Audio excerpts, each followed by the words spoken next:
Prepare yourself for invasion. This is Indie Invasion.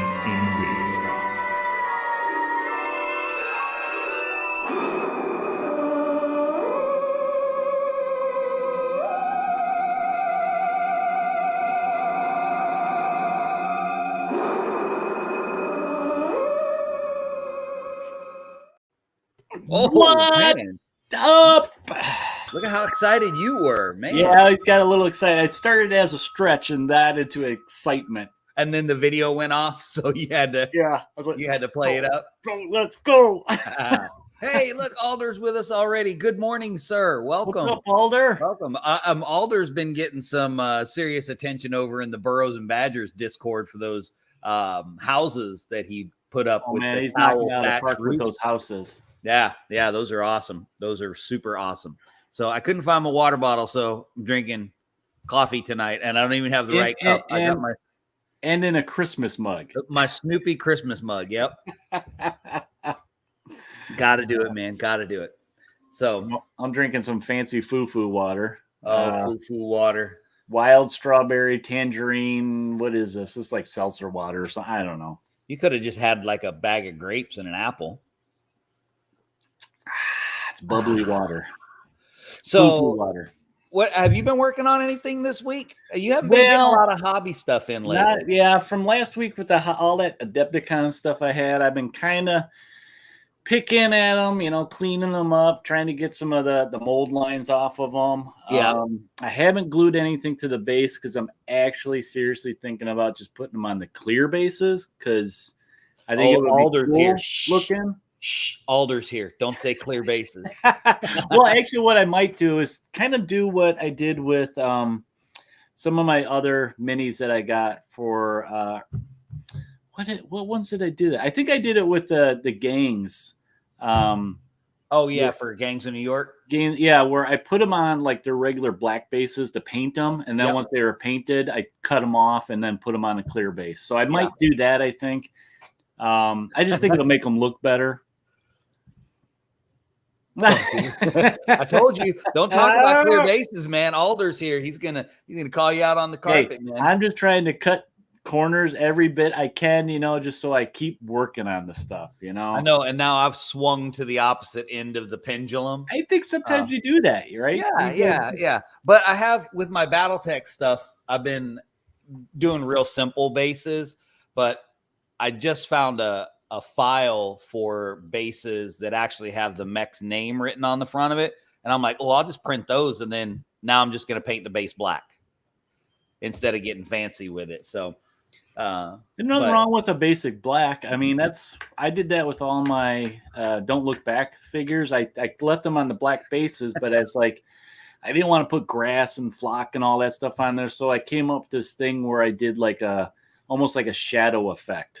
Based on what if it was a monster, I did like a red shadow. If it was, the survivors, the kids, I did like a blue type of thing or something. Just something to make it different. Alder says basing is not a corner to be cut. You can leave your miniature unpainted, but you will base it. How about I do that? It doesn't even have to be assembled. Do the base. It doesn't even have to be assembled. You just build that base and throw that sucker on the table and be like, that's my model. And you will like it. I might as well just do board gaming miniatures then. See, there you go. Just your bases. I've still been working on my BattleTech stuff. I did have a snafu this week with the resin printer. But here's the funny thing about it is I was looking online today just out of curiosity because I felt like I got a really good deal on the printer. Yeah. And I was trying to find something comparable, and I can't even get in the ballpark now because I got free shipping. It's $85. Well, I printed probably $200 worth of battle mechs. I think you paid for it. Easy $200. And I had to replace the LCD screen, which is $38. So now I've still only paid just over $100 for the resin printer, man, and it's back up now. I'm experimenting with I got some of the water washable resin. Oh yeah, that's right. Okay, so I'm trying that out instead of the other resin, and I just got the LCD screen put back in yesterday, and started doing everything and started painting stuff. And actually this week, sorry, I am paying attention. I just have a model that's trying to fall over while he's being glued to his base. So I'm trying to kill 7 birds with 1 stone. All right, we'll just let him lay down on the table until later. That's a good place for him. I'm going to do a video this week on some of the stuff I've been printing on my FDM printer. I've got hex terrain. Wow, that's cool. Battletech, and this is from a guy, Thunderhead Studios. And he has he's got a bunch of stuff for Battletech. I've got a little painted piece right here of what I'm going to be doing. I have sort of a blue and gray I'm doing, but he also has a ton of buildings, and I've been posting pictures of the buildings that I've been printing. Here's one that's not painted yet, but as far as buildings, those are cool. Yeah, as far as for Battletech scale, and the thing is my Enders are not the best printers. They're not like the Bamboos where you're not seeing lines, and I'm no pro by any means. And even with that lack of skill level, I guess you would say, on my part for the printers, they still look fantastic. So I think I'm going to do a little video later this week on the Thunderhead Studio stuff. And just like with any of the stuff that you get that's STL files. Yeah. You know, you pay what, $25 for a whole set, right, of random scatter and buildings, but you can print as many of them as you want. And once they're all together, like some of those pictures you put up, man, they look good all together. Yeah. Oh, thank you, Alder. I appreciate that. They do. They look really good, man. And I've done like as basic a paint scheme as I can on them just to get them on the table, because Little Mac and I played some Alpha Strike the other night, and I was trying to get stuff ready so that we had the full terrain board and the whole little city section going while we were playing. So I've just been doing lots of dry brushing, very little detail work, but a lot of them are military buildings. And for any of our people that are prior military, you'll appreciate the fact that I only used like 3 colors, because in the military, it's like, look at that building. Look at all that stuff on the outside of it. We should just paint it all the same color. Yep. Like even the outlets. Yep. Paint and it's usually earth colors, right? Greens and browns. Just paint it everything. It's all poo colors. You almost have to convince them not to paint the windows. Yeah. You know, paint everything. Can we not paint the windows? All right, fine. We won't paint the windows. Well, those buildings that you printed, the nice thing too is you can really like experiment and push some things like with painting. You know, you can maybe make them battle damaged or something, and like little, like something crashed into it, or you know, you should do that with one of your failed prints. Well, I was about to say, that's the beauty of failed prints. You know, power goes off halfway through the building. You're like, you know what I could do? Let me take it out in the garage and take my blowtorch and just smoke half of it. And I've seen a lot of people, what they do is they take like the batting, like the stuff, they make it look like smoke. I like to get stuffed animals from the thrift store and just gut them, because you get like 30 of them for $1, so you get some poor child's like, no. Listen, I've had that conversation many times with my grass mats that are made out of teddy bear fur that I made, right? Plus the batting for the smoke and everything. It's like, what are you doing when you're building terrain, Mac? It's best. I mean, it really adds to it though, because like you walk around, I've seen it at Adepticon all the time, where they'll take that stuff and they'll put a little flickering tea light in there, so it looks like it's flame and it's burning and stuff. Man, that adds so much to the table. Oh yeah, it really does. It's funny that you said that, Tim, that in the Navy it's all gray, because I painted them all gray. All the military buildings anyway. I did, because some of them are civilian. It's like civilian city stuff. I mean, he's got roads. He's got these hills and stuff. And like I said, I increase everything to, I've said it a couple times, 135% since I use the HeroScape tiles. You could use those for D&D if you really wanted to. Well, actually, what I was going to do with the grass Heroscape tiles that we have. Hey, Tonio, what's happening, buddy? Is we're just going to play Burrows and Badgers on that as well when we start our Burrows and Badgers. Did you hear that, Alder? Yeah, man, I've got my warband is built. Seth's warband is built. It's just a matter of us getting together and starting it. So all my models are painted and they're based on non-clear bases. So I'm winning at life. Okay, I am winning at Burrows and Badgers life. It's just true. Yeah, it's been a while since you had that on the table, right? I know you did some solo stuff for a while. That's all I've ever done. Okay. Yeah. Well, no, that's not true. I did play. Seth and I played one time right after he got into it. So okay. So anyway, what are we talking about today? This was your subject. Well, since I still have Adepticon in my rearview mirror, it's one of the things that popped in my head is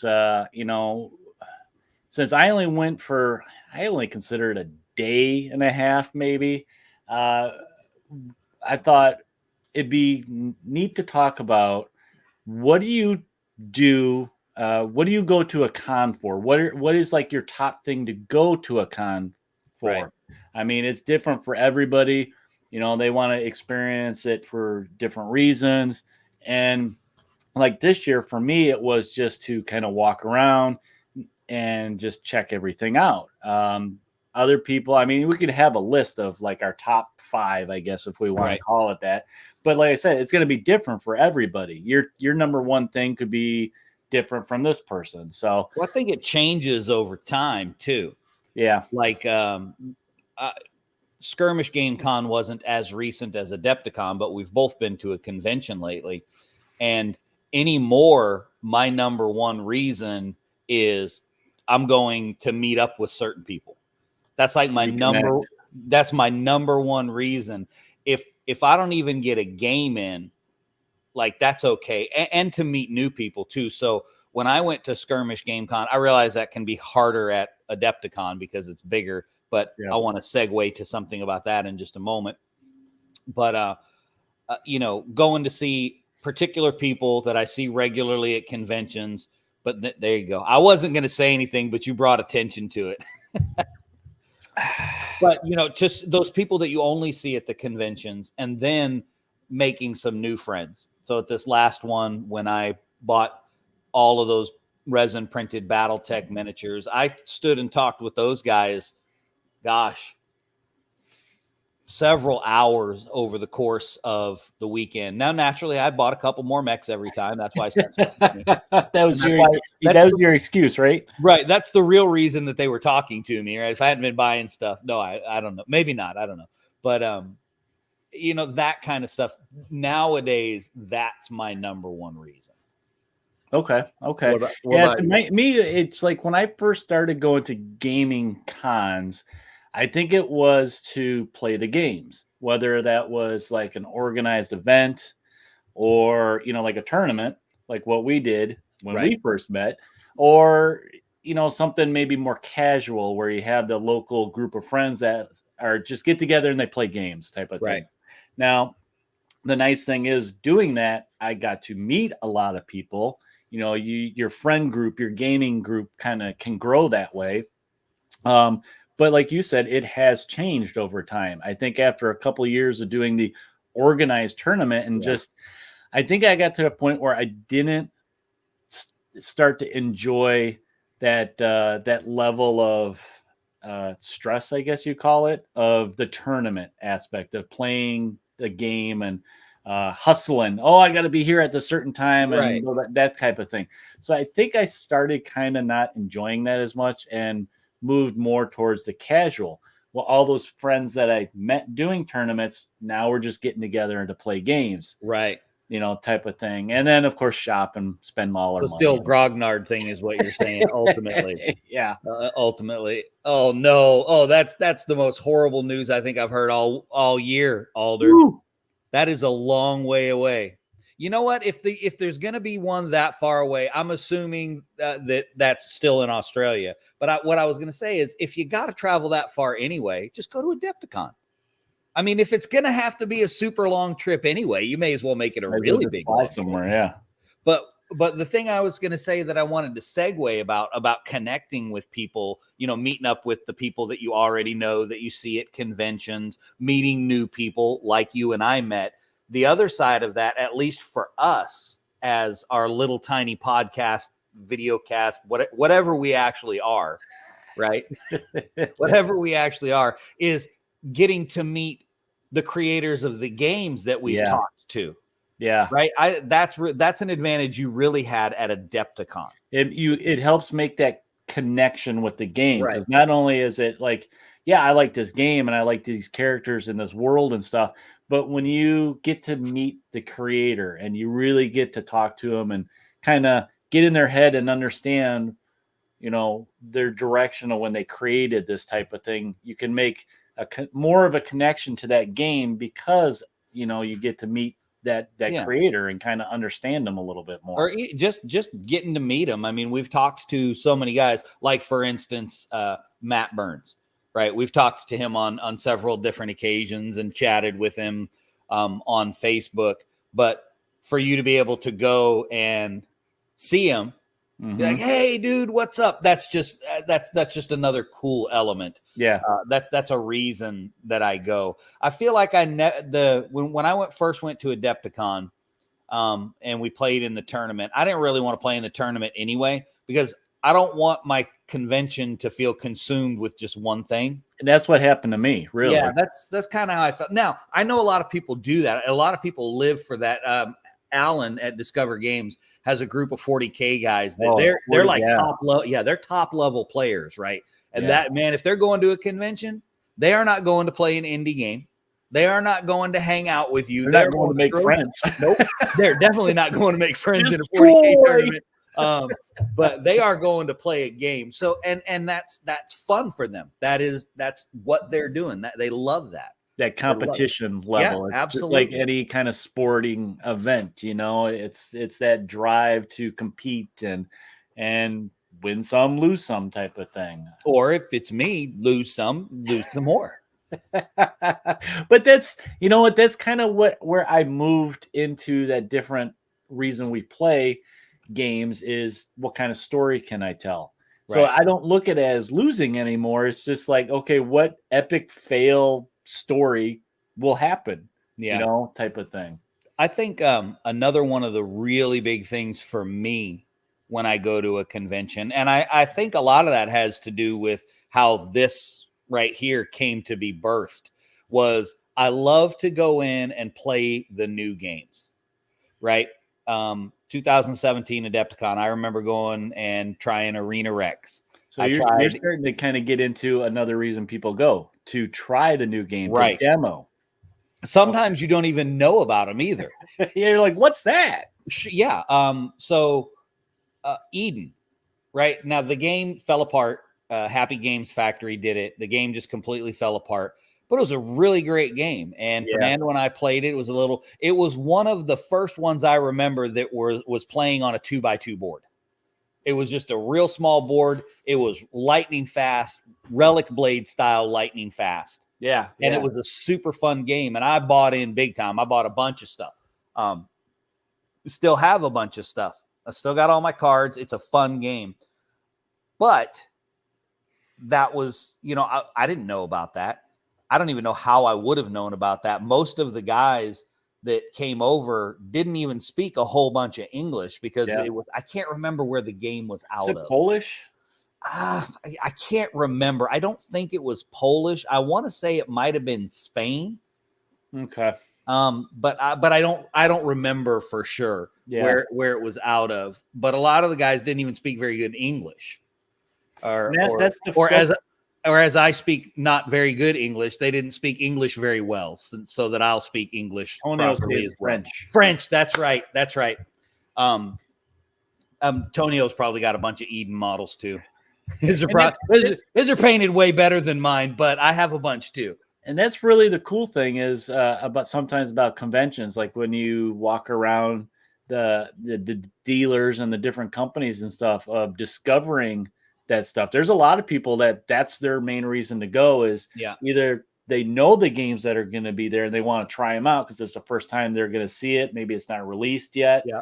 And just maybe, like you said, discovering something that you had no clue anything about, and you're like, whoa, what is this? And I remember when Arena Rex made their splash, man, that place was just packed. You couldn't even get to their tables because nobody knew about it. Oh yeah. I remember we bought into it there, but couldn't get up there, Oh, here we go. Look, it's Jordan. Adepticon, all I did was look at tables and shop. It was pretty great my first year, but there's definitely some folks looking forward to chatting with again. I was looking for you, Jordan, but unfortunately I was only there for that short time. So, well, 7,000 people, it's hard to find one zombie walking around. Yeah. Right? But yeah, I love to look at the tables too. I'll take a ton of pictures. I love get ideas. Tables. Right? Yep. Get ideas. You get to sometimes you just walk by and you get to see stuff in action. Yeah. That you just didn't really know how it was. And I would have to say 90% of the time, if you stop at a table, even if it's tournament stuff, 90% of the time, even as much as the 40K guys get picked on, if you stop to watch, if you were to ask a question, most people want you to play their game too, even if they're just players. Yeah. And they're gonna they're gonna let you know what's going on, and they're gonna be pretty amicable and friendly and tell you things about the game. I mean, if it's a serious hardcore tournament, don't ask too many questions. That's just rude because they're trying to do something. But you wait till after or in between or something. Yeah. I mean, shoot, that's totally how I got in the Wild West Exodus. Yeah. I remember going and watching Brian run I think it was first or second tournament they ever ran there. And me and Bob were checking it out at that time. And it's just like, man, we asked so many questions. And as for especially, I see this more with the independent games. They are like, they're, foaming at the mouth to get new players, so they'll tell you everything and anything. Jordan, do you find yourself frothing at the mouth when people ask you about County Road Z? Eric just said you froth at the mouth. And that's appropriate, though. I mean, it is a zombie game. So, I mean, it's very appropriate. And I've said this before, and this is not brown nosing, okay, because I paid there was no free copy of County Road Z, but I still think it's the best zombie mechanic insofar as my phrase that I coined in regard to County Road Z was, it's really easy until it's not. Yeah. Then you're like, oh crap. Exactly. There you go. You got him. Did you only get two? I just got the two. One that's supposed to be me and one for Mary. Oh, I got you. Let's see. Jordan says chatting with Matt Burns, highlight for him. Super nice guy. Yeah. I mean, I love chatting with Matt. We got to get him back on. I want to get him back on and talk about Breacher, because we talked about it when we interviewed him about we just interviewed him in general. It wasn't about Don't Look Back or Violent Dark. It was just in general. But before Breacher came out, he was telling us a little bit about the game. So that was kind of exciting to hear. We didn't really have anything to tell anybody, but yeah, we'll have to get them on when it's coming out, type of thing, when they're fulfilling. Yeah, that'd be cool. It'll be a little while yet, but gives us time. Now, one of the other things, and Jordan brought this up, is that a lot of times anymore. Last year I was really bad with this because I went every day. Is I love to walk around and discover and spend money. Yeah, basically, spend money, discover that new mini. Now this year, I actually had an idea what I wanted. So I only found a couple things that I didn't know I needed. Whereas last year, I'd love to just walk around. You talk to, the companies, whether it's a game, it could be like a book type of thing, or maybe terrain. Some years I just go crazy with terrain, like last year. That you still haven't put together. Yeah. But I like doing that because you get to know them, and it's like maybe you have an idea for something, and they can, even if it's not something that they have, sometimes they can point you in a direction of, what to look for, type of thing. So to me, it's a lot of fun. Yeah. It's like being a kid in a candy store, man. It's like you see all that stuff and you want to bring it all home. See, here's my problem now. All right.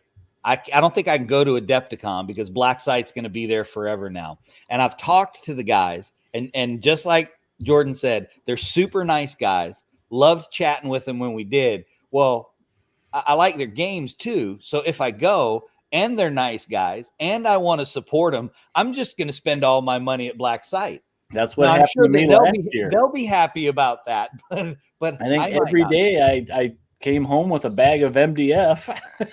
Yes, you need to get that stuff put together. And here's Alan jumping in on the same thing, talking with the guys that you had only met online. That's some of the best stuff. I'll give you a perfect, for instance, the first year we did Coastal Con, the vast majority of the guys in our little circle of people that Eric and I know had never actually met Eric. They'd never met him, talked to him online. We did the video stuff.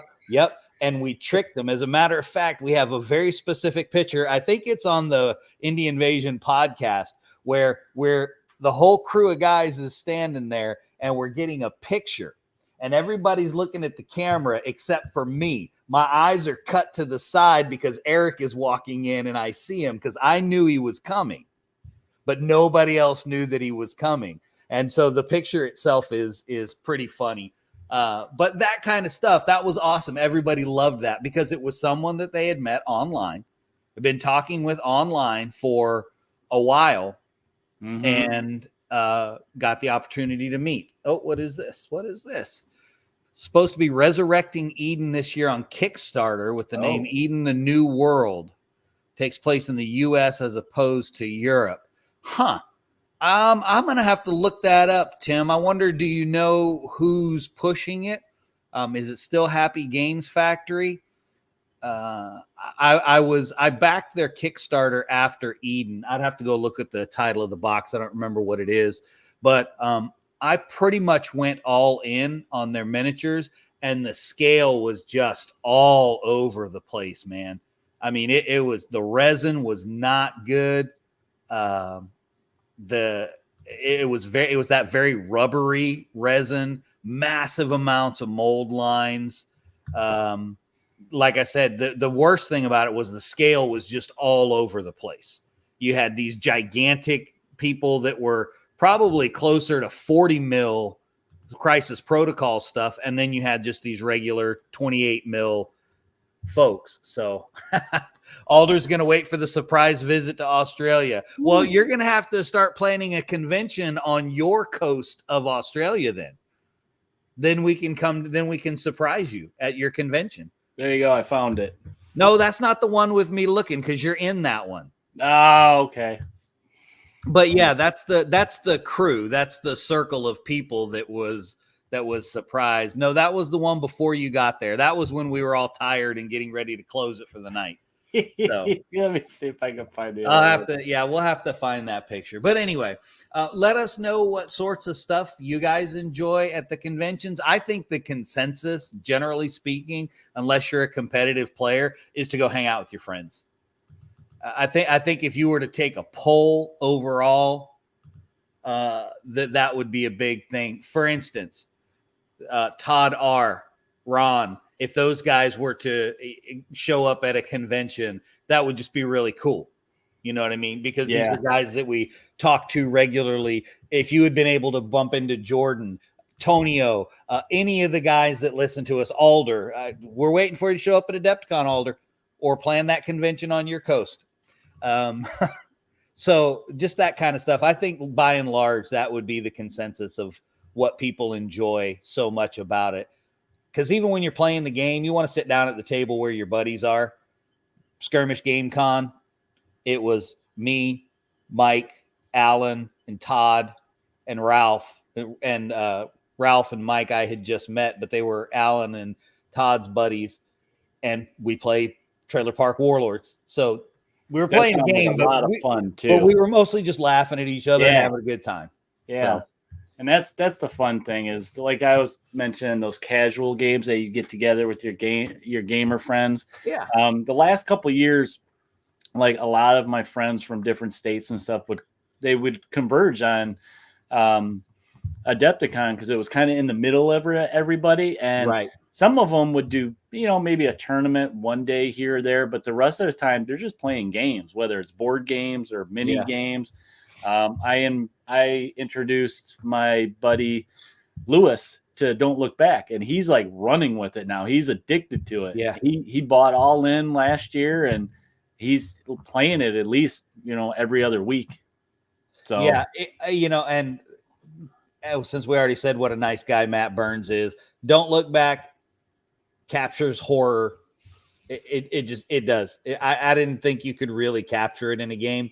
Well, there's so much story in it too. We always talk about games that have some kind of story, and that one is just your classic 80s, scary movie type of thing.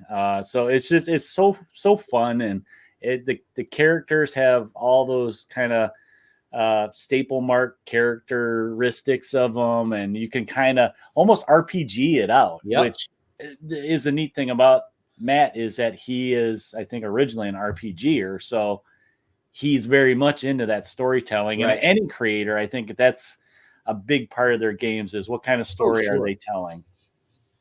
Oh, sure. Absolutely. All right. Well, sir, I think we made it. So regardless of what you go for the con for, it's usually let's have some fun, right? Yeah. But man, fastest 30-ish minutes a game went like that. And we did, and I don't even need Todd R here this week to remind me of whose turn it is, because I know it's your turn, because he reminded me last week it was my turn. Okay. Well, we'll go ahead and do some business. Guys, thanks for joining us this week on Thursday Night Shorts, where we talk about a gaming topic of some kind. Today was, we still had the convention season still in our rearview mirrors, but feel free to find our old stuff on any podcast platform. Visit us on iTunes, Google Podcasts, iHeartRadio, Pandora, Stitcher. Visit us on Facebook, YouTube, Twitter, and Instagram, and Discord. Drop us a line at indieinvasion@gmail.com. Discord is the place to go visit and interact with the community. Everybody's posting what they're working on. We have a monthly challenge, painting challenge that's been going on that Alder started, actually. Yes, sir. So that's kind of a cool motivation for everybody to work on their stuff, their pile of potential, right? Oh my goodness, pile of opportunity. Potential. So you need to go paint some stuff so you can get your opportunity rusty rolling. You are rusty. If you guys want to support us and you want some merch, go visit us at redbubble.com/people/indieinvasion. You can get some hats, shirts, mugs, all that kind of stuff. Stickers. And I think that's the most popular thing. People like getting stickers and putting it on stuff. I like stickers. I love stickers. So I don't know why, but I love stickers. But that's all we got, you guys. And join us next week when we do this all over again. But until then, prepare yourself for the invasion.